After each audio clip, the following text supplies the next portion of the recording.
ബാഹ്യമായ നേത്രങ്ങൾ നീ അടയ്ക്കുമ്പോൾ നിന്റെ ആന്തരിക ഇന്ദ്രിയങ്ങൾ നീ തുറക്കുകയാണ്. നിന്റെ ഉള്ളിൽ വസിക്കുന്ന ദൈവത്തിന്റെ സ്വരം നിനക്ക് ശ്രമിക്കുവാൻ, ദൈവ സാന്നിധ്യത്തിലേക്ക് നിന്റെ മനസ്സുകൊണ്ട് വരുവാനായിട്ട് നിനക്ക് സാധിക്കുന്നു. നമ്മൾ വായിക്കുന്നുണ്ടല്ലോ, പുറപ്പാട് പുസ്തകം 3-ാം അധ്യായത്തിന്റെ 5-ാം തിരുവചനത്തില് ദൈവമായ കർത്താവ് മോശയെ തിരഞ്ഞെടുത്തപ്പോൾ അവിടുന്ന് മോശയെ വിളിച്ചുകൊണ്ട് പറയുകയാണ്, മോശേ മോശേ, നീ നിൽക്കുന്ന ഈ സ്ഥലം പരിശുദ്ധമാണ്. നിന്റെ കാലിലെ ചെരുപ്പുകൾ നീ അഴിച്ചു മാറ്റുക. ഞാനായിരിക്കുന്ന ഈ സ്ഥലം വിശുദ്ധമാണ്. പരിശുദ്ധമായ കുർബാന അർപ്പിച്ച വേദിയാണിത്. തമ്പുരാന്റെ സ്വരം ശ്രവിക്കുവാനായിട്ട് ദൈവസന്നിധിയിലേക്ക് ഞാൻ വന്നിരിക്കുകയാണ്. എന്നെ കാണുന്ന ദൈവത്തെ ഞാൻ കാണുവാനും എന്റെ ഹൃദയത്തെ ആത്മശോധന ചെയ്തുകൊണ്ട് ദൈവത്തിൽ കൃപ സ്വീകരിക്കുവാനുമായിട്ട് ഞാൻ ഇതാ ദൈവസന്നിധിയിലായിരിക്കുന്നു. മനസ്സിന്റെ ഉള്ളിൽ നമുക്ക് പ്രാർത്ഥിക്കാം, ദൈവമേ, അങ്ങയുടെ ദിവ്യമായ വചനങ്ങൾ സ്വീകരിക്കുവാൻ തക്കതായ ഒരു ഹൃദയം എനിക്ക് തരണമേ എന്ന് തമ്പുരാനോട് പ്രാർത്ഥിക്കുക. യോശുവ പ്രവാചകന്റെ പുസ്തകം 3-ാം അധ്യായത്തിന് 5-ാം തിരുവചനത്തിൽ നമ്മൾ വായിക്കുന്നുണ്ട്, നിങ്ങളെ തന്നെ വിശുദ്ധീകരിക്കുവിൻ, നാളെ നിങ്ങളുടെ ഇടയിൽ ദൈവമായ കർത്താവ് അത്ഭുതം ചെയ്യും. നമ്മളെ ഓരോരുത്തരെയും ഈ നോമ്പ് കാലത്തിന് നമ്മൾ ദൈവത്തിന്റെ വചനത്തിന്റെ യോഗ്യമായ രീതിയിൽ വിശുദ്ധീകരിക്കുമ്പോൾ ദൈവം നമ്മുടെ ജീവിതത്തിൽ ഇടപെടുകയാണ്. ഇവിടെ വന്ന് ധ്യാനത്തെ സംബന്ധിക്കുമ്പോൾ പലരുടെയും മനസ്സുകളിൽ നിയോഗങ്ങൾ ഉണ്ടായിരിക്കും. കുടുംബത്തിന്റെ ആവശ്യങ്ങൾ കാണും, ജീവിത പങ്കാളിയെ കുറിച്ചുള്ള ആഗ്രഹങ്ങളും നിയോഗങ്ങളും കാണും, കുഞ്ഞുങ്ങളെ കുറിച്ച് ഒരുപാട് നിയോഗങ്ങൾ കാണും. പ്രത്യേകിച്ച് ദേശത്ത് വസിക്കുമ്പോൾ ദൈവാനുഗ്രഹം ഉണ്ടെങ്കിൽ മാത്രമേ ആ ജീവിതം സന്തോഷകരമായിട്ട് ജീവിക്കാനായിട്ട് സാധിക്കുകയുള്ളൂ. തമ്പുരാനോട് ഉള്ളിൽ പ്രാർത്ഥിക്കുക, ദൈവമേ, വചനം കേൾക്കുന്ന സമയങ്ങളില് അങ്ങയുടെ ആത്മാവ് എന്റെ ഹൃദയത്തില് പ്രവർത്തനാത്മകമാകുവാനുള്ള കൃപ എനിക്ക് തരണമേ. എന്റെ മനസ്സിൽ അന്ധത വ്യാപിച്ചിട്ടുണ്ടെങ്കിൽ ദൈവമേ, പ്രകാശത്തിലേക്ക് എന്നെ കൊണ്ടുവരണമേ. നിന്റെ വചനമാണല്ലോ പ്രകാശം. സങ്കീർത്തനം 119-ാം അധ്യായത്തിൽ നമ്മൾ വായിക്കുന്നുണ്ട്, 105-ാമത്തെ തിരുവചന പ്രകാരം നമ്മളോട് പറയുന്നു, വചനം പാദങ്ങൾക്ക് വിളക്കും വഴികളിൽ പ്രകാശവുമാണ്. എന്റെ ജീവിതത്തിന്റെ പാപത്തിന്റെ അന്ധകാരത്തിൽ ഞാൻ തപ്പിത്തടഞ്ഞ് ജീവിക്കുന്ന ഒരു മനുഷ്യനാണോ? ഇതാ കർത്താവ് തന്റെ ആലയത്തിലേക്ക് എന്നെ കൂട്ടിക്കൊണ്ടുവന്നിരിക്കുകയാണ്. വചനത്തിലൂടെ ജീവിതത്തെ ഒന്ന് ആത്മശോധന ചെയ്യുവാൻ, ഈ നോമ്പുകാലത്തില് അനുതാപത്തിന്റെ കൃപ ലഭിക്കുവാൻ, എന്റെ പാപങ്ങള് ദൈവസന്നിധിയില് ഉള്ളൊരുകി ഒന്ന് പ്രാർത്ഥിച്ചുകൊണ്ടൊന്ന് സമർപ്പിക്കുവാൻ, കരുണയുള്ള കർത്താവിന്റെ മുമ്പില് അവിടുത്തെ കരുണയ്ക്ക് വേണ്ടി പ്രാർത്ഥിക്കുവാനായിട്ട് ഞാൻ ഇതാ വന്ന് നിൽക്കുന്നു. പ്രിയപ്പെട്ടവരെ, മനസ്സിൽ പ്രാർത്ഥിക്കുക. പ്രാർത്ഥിച്ചൊരുങ്ങിയ ഒരു ഹൃദയത്തിലേക്ക് വചനം സ്വീകരിക്കപ്പെടുമ്പോൾ അത് 100 മേനി ഫലം പുറപ്പെടുവിക്കുകയാണ്. നീ അസ്വസ്ഥനായ ഒരു മനുഷ്യനായിട്ടാണ് ഇവിടെ വന്നിരിക്കുന്നത്. ഒത്തിരിയേറെ പ്രശ്നങ്ങൾ മധ്യയിലൂടെ കടന്നു പോകുന്ന വ്യക്തിയായിട്ടാണ് നീ ഇവിടെ ഇരിക്കുക. ഒരുപിടി ആകുലപ്പെടുത്തുന്നതും അസ്വസ്ഥപ്പെടുത്തുന്നതുമായ ചിന്തകൾ നിന്നെ ഭരിക്കുന്നുണ്ടോ? അതെല്ലാം ദൈവത്തിലേക്ക് നീ സമർപ്പിക്കുക. നിന്നെ കാണുന്ന ഒരു ദൈവത്തിന്റെ അടുക്കലുണ്ട്. യോഹന്നാന്റെ സുവിശേഷം 15-ാം അധ്യായം 4-ാം തിരുവചനം നിന്നെ ഓർമ്മിപ്പിക്കുകയാണ്, നീ എന്നിൽ വസിക്കുക, ഞാൻ നിന്നിലും വസിക്കും. നീ എന്നോട് ചേർന്നിരിക്കുക, ഞാൻ നിന്നോട് കൂടെ ഉള്ളത് നിനക്ക് വലിയ അനുഭവമായി മാറും. നമ്മൾ പലപ്പോഴും പലതിന്റെയും കൂടെ ആയിരിക്കാൻ ആഗ്രഹിക്കുന്നുണ്ട്. നമ്മുടെ മനസ്സ് ലോകത്തോട് ചേർന്നിരിക്കുമ്പോൾ ആത്മാവിലെ പ്രവർത്തനങ്ങളെ നമുക്ക് തിരിച്ചറിയാനായിട്ട് സാധിക്കുന്നില്ല. ദൈവമേ, എന്റെ ആത്മാവിനെ ഉണർത്തണമേ. ആത്മീയമായ ചിന്തകൾ കൊണ്ട് എന്റെ മനസ്സിനെ ബലപ്പെടുത്തണമേ. കർത്താവേ, ഞാൻ തകർന്നിരിക്കുന്ന ഒരു അവസ്ഥയിലായിരിക്കാം ഈ നോമ്പുകാലത്തിലൂടെ കടന്നു പോവുക. ഒത്തിരിയേറെ പരാധീനതകളും ഒത്തിരിയേറെ പ്രശ്നങ്ങളും എന്റെ ജീവിതത്തിലേക്ക് വേലിയേറ്റങ്ങളായിട്ട് കടന്നു വരുന്നുണ്ടാവാം. എങ്കിലും കർത്താവേ, നിന്നെ ഞാൻ ആശ്രയിക്കുകയാണ്. വചനം പറയുന്നുണ്ട്, യോഹന്നാൻ 15:5 വ്യക്തമായിട്ട് പറയുന്നു, എന്നെ കൂടാതെ നിങ്ങൾക്ക് ഒന്നും ചെയ്യുവാനായിട്ട് സാധിക്കുകയില്ല. നീ ബുദ്ധിമാനായിരിക്കാം, നീ സമ്പത്തുള്ളവനായിരിക്കാം, നിനക്ക് ഒട്ടേറെ നേട്ടങ്ങൾ ഉണ്ടായിരിക്കാം, ഒത്തിരിയേറെ ബാങ്ക് ബാലൻസ് കാണുമായിരിക്കാം.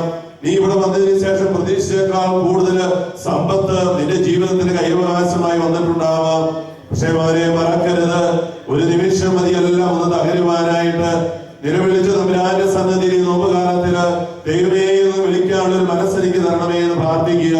തമ്പുരാനെ എന്ന് മനസ്സിൽ ചിന്തിക്കാനുള്ള ഒരു മനോഭാവം എനിക്ക് തരണമേ എന്ന് ഈശോയോട് പ്രാർത്ഥിക്കുക. സർവശക്തന്റെ കരങ്ങളിലാണ് നമ്മൾ ഓരോരുത്തരും ആയിരിക്കുന്നത്. പൂർണ്ണമായ വിശ്വാസം നമ്മുടെ ഉള്ളിൽ ഉണ്ടാവട്ടെ. കർത്താവിന് ആശ്രയിക്കുന്ന ഒരു മനോഭാവം. പരമകാരുണ്യവാനായ ഈശോയെ, അങ്ങനെ പരിശുദ്ധമായ ആലയത്തിലേക്ക് ഇന്നേ ദിവസം കൂട്ടിക്കൊണ്ട് വന്നിരിക്കുന്ന ഈ ദൈവമക്കളെ നിന്റെ കരങ്ങളിൽ ഞാൻ ഫലമേൽപ്പിക്കുകയാണ്. കർത്താവെ, തുടർന്നുള്ള മണിക്കൂറുകളെ തിരുമണിക്കൂറുകളാക്കി നീ മാറ്റണമേ. ഇവർ മനസ്സിലേക്ക് വീണ് കിട്ടുന്ന ഓരോ വചനങ്ങളും 100 മേനി ഫലം പുറപ്പെടുവിക്കുന്ന തിരുവചനങ്ങളാക്കി മാറ്റണമേ. നിന്റെ എല്ലാ വചനങ്ങളിലും വാഗ്ദാനമുണ്ട് എന്ന് ഞങ്ങൾ വിശ്വസിക്കുകയാണ്. ഒരു വചനം പോലും നിരർത്ഥവുമാകുന്നില്ലല്ലോ കർത്താവേ. എങ്കിലും വചനം സ്വീകരിക്കുന്ന ഇവരുടെ ഹൃദയങ്ങള് ആ വചനത്തിലൂടെ നൽകുന്ന സമാധാനവും സന്തോഷവും അനുഭവിക്കുവാനുള്ള വലിയ കൃപ തരണമേ. നീ യെശയ്യാ പ്രവാചകന്റെ പുസ്തകം 48-ാം അധ്യായത്തിന്റെ 18 നീ അരുൾ ചെയ്യുന്നുണ്ടല്ലോ, എന്റെ വചനം കേൾക്കുകയും അവ പാലിക്കുകയും ചെയ്യുന്നവന്റെ ഹൃദയത്തിൽ നിന്ന് സമാധാനം നദി പോലെ ഒഴുകുമെന്ന് നീ അരുൾ ചെയ്തിട്ടുണ്ടല്ലോ. കർത്താവേ, വചനം കേൾക്കുമ്പോൾ ഞങ്ങളുടെ ഉള്ളില് നിന്റെ പരിശുദ്ധാത്മാവിന്റെ വലിയ ദാനമായ സമാധാനം കൊണ്ട് നിറയുവാനുള്ള വലിയ കൃപ തരണമേ. ഈ ആലയം വിട്ടു പോകുമ്പോൾ, ഇന്ന് അങ്ങയുടെ തിരുമണിക്കൂറുകളെ സംബന്ധിച്ചുകൊണ്ട് ഈ ആലയത്തിൽ ഞങ്ങൾ പോകുമ്പോൾ ഞങ്ങളുടെ മനസ്സിലെ എല്ലാ ഭാരങ്ങളും നീ എടുത്തു മാറ്റണമേ. ഞങ്ങളെ ദുഃഖിപ്പിക്കുന്ന എല്ലാ ഓർമ്മകളെയും നീ എടുത്തു മാറ്റണമേ. ഞങ്ങളെ അസ്വസ്ഥത നിരാശപ്പെടുത്തുന്നതുമായ എല്ലാ വേദനകളിൽ നിന്ന് ഞങ്ങൾക്ക് വിടുതൽ തരണമേ. നിന്റെ കരങ്ങളിൽ ഞാൻ ഇവരെ ഫലമേൽപ്പിക്കുന്നു. പരിശുദ്ധ അമ്മേ, കന്യാമാതാവേ, ഇവർക്ക് വേണ്ടി മാധ്യസ്ഥ അപേക്ഷിക്കണമേ. കാനായിലെ വിവാഹ വിരുന്നിന് ഒരു കുടുംബത്തിന്റെ നൊമ്പരങ്ങളെ നിന്റെ നൊമ്പരമായി കണ്ടുകൊണ്ട് പുത്രന്റെ സവിധത്തിൽ മാധ്യസ്ഥം വഹിച്ച അമ്മയെ, ഇവിടെ വന്നു നിൽക്കുന്ന ഓരോ മകന്റെയും മകളുടെയും ജീവിതത്തിന്റെ ആവശ്യങ്ങളെ കണ്ടറിഞ്ഞുകൊണ്ട് നല്ല തമ്പുരാന്റെ സന്നദ്ധിയില് നിന്റെ തിരുക്കുമാരത്തിന് മുമ്പിൽ മാധ്യസ്ഥ അപേക്ഷിക്കണമേ. നന്മ നിറഞ്ഞ മറിയമേ, നിനക്ക് സ്വസ്തി.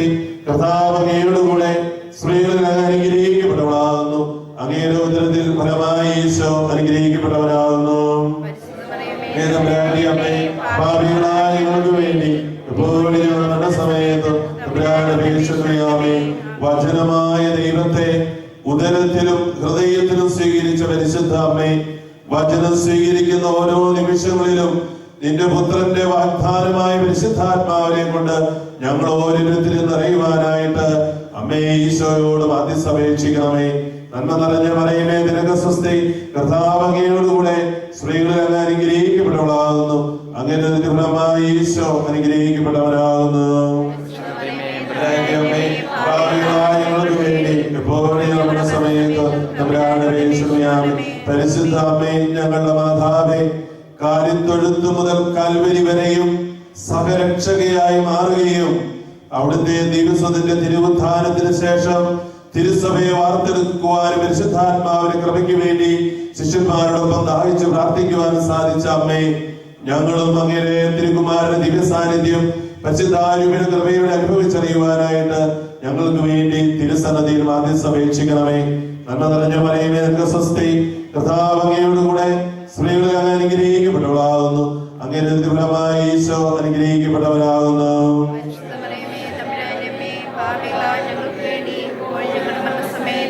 പിതാവിനും പുത്രനും പരിശുദ്ധാത്മാവിനും സ്തുതി.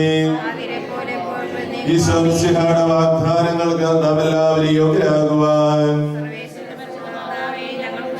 നമ്മുടെ വലതുകാരം മാത്രം ഉയർത്തിക്കൊണ്ട് യേശുവേ നന്ദി, യേശുവേ സ്തുതി, ദൈവമേ നന്ദി, ദൈവമേ സ്തുതി, പരിശുദ്ധാത്മാവേ നന്ദി, പരിശുദ്ധാത്മാവേ സ്തുതി. എന്നിൽ വസിക്കുന്ന ദൈവത്തിന്റെ ആത്മാവേ, അവിടുത്തെ തിരുവചനം ശ്രദ്ധാപൂർവം ശ്രവിക്കുവാൻ അവിടുത്തെ ആത്മാവിന്റെ അഭിഷേകത്താൽ എന്നെ നിറയ്ക്കണമേ.